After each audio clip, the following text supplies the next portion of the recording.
We are live. My name is David, and this is take 2 of my Nike Free 3.0 review.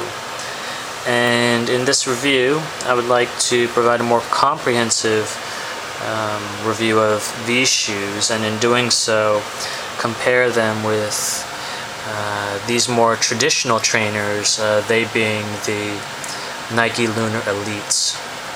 A little bit about myself again. I'm about 5'6", I weigh 116.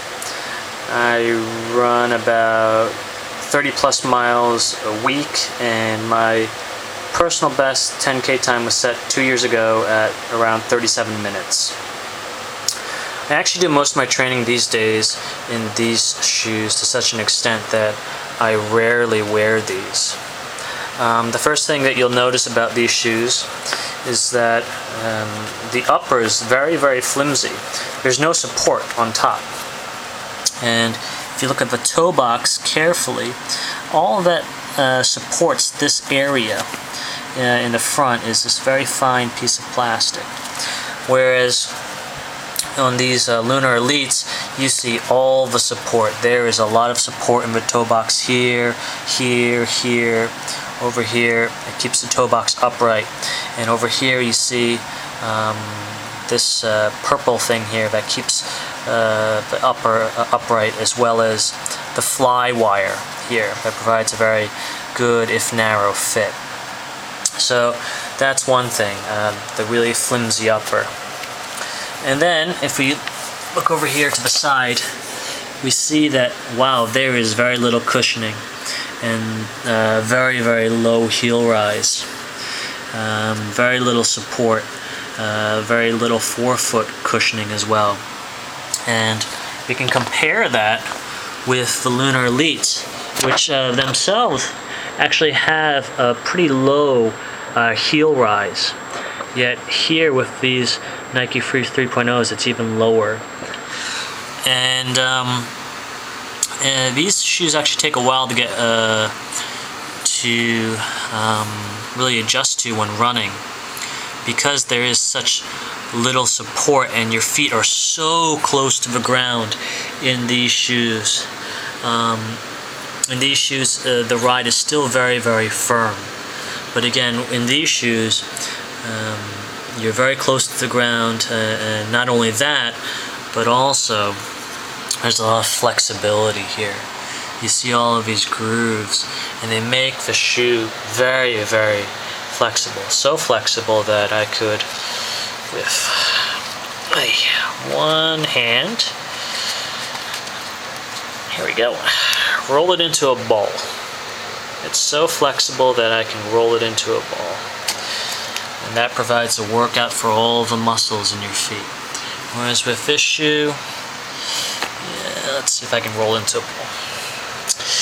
Nope, it's not going to happen. So there is a firm cushioning here. It's pretty inflexible. Whereas with this shoe, again, not much cushioning, but a lot of flexibility. Some things I need to point out, however.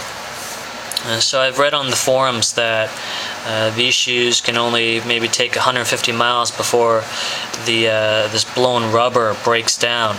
And I've only put maybe, how many miles I put in this? Maybe 50 miles, and we can kind of see already the rubber compressing. If we look over here, let me see if I can show you that these are already wearing away. The 3.0, whatever was written here is worn away. The Nike's wearing away. And if we can kind of level it over here, see that some of the things are already starting to depress.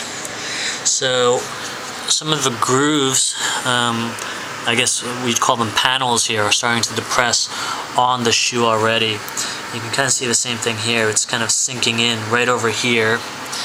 And there are a few other places where they're sinking in, like over here and over here.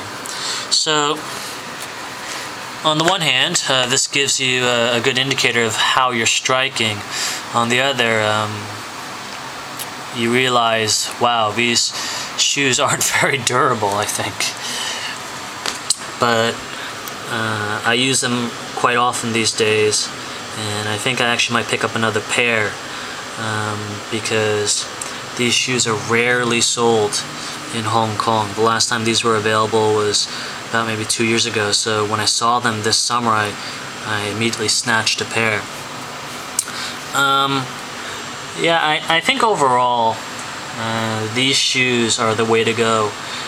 They're an ideal minimalist trainer, I think, insofar as, again, very, very little cushioning and stability, very low to the ground, and very flexible and lightweight.